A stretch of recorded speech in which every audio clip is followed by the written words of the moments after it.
So I did my project on pickup basketball around the world. I was looking at the phenomenon of cultural imperialism through the lens of pickup basketball was the sort of hook of the proposal. I don't know if people still talk about cultural imperialism in colleges anymore, but that was a big kind of buzzword when I was here 5 years ago, and globalization. People are probably talking about mobile internet right now or something totally different, but that was the fad of the day.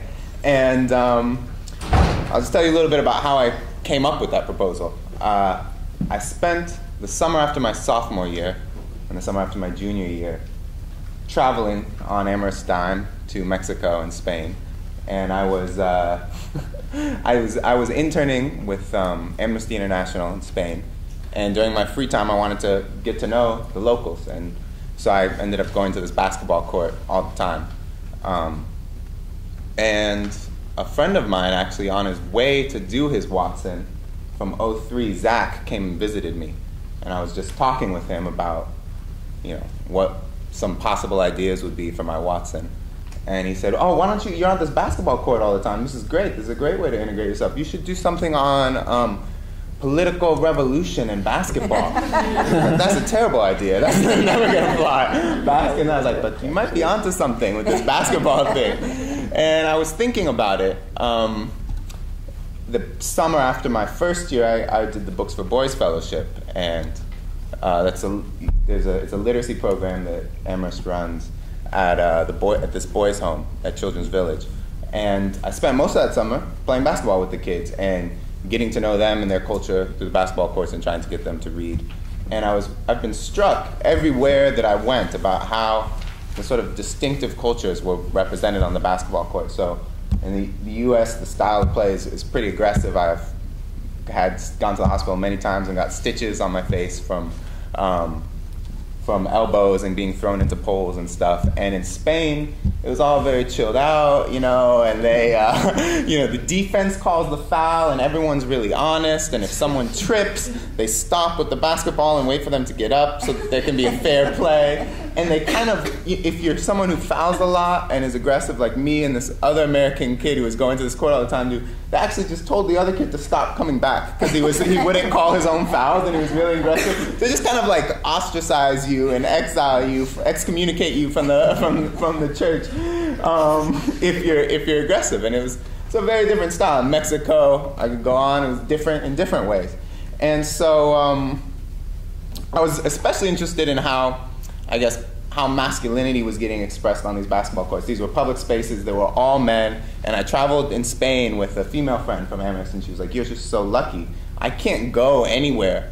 I just can't go out in public, and there's not a group of 25 Spanish women hanging out that will become my friends and go out with me." I was like, yeah, I am really lucky. And it is interesting. It's this public space completely dominated by men. And, it got me thinking. And when I grew up in apartment complexes and we're moving around a lot. And I was raised by a single mother, and I spent all my time out on the basketball courts growing up. I played pickup basketball pretty much every day of my life. And I was able to talk about that in my personal statement. So I think what Oscar was saying, it's really true that they've heard almost all of these ideas before, and you can do a Watson about anything. They're not really picking you because they think this is a brilliant idea that's going to change the world, or I'm going to figure out the truth about cultural imperialism and basketball. They're picking it because it's something that you can really relate to. So I was able to talk in my personal statement about how this project connected to stuff that was really important to me growing up, and related to kind of how I was socialized as a man in America, and how these group of guys, they were the guys I went to when I needed someone to teach me how to tie a tie for homecoming in high school and that sort of thing. So they were able to see that this was something that I could do for a whole year. But as I was coming up with it, I wanted something else besides playing basketball. I mean, it's important when you write these proposals to have specific plans. What are you going to do every day besides just play basketball? That sounds like a 3-hour-a-day thing at most. And then some days, what if you get injured? What if I sprained an ankle? What would I do for 6 months? So I needed those sorts of specific plans. And I think that's where the cultural imperialism, and I started to broaden the project out a little bit.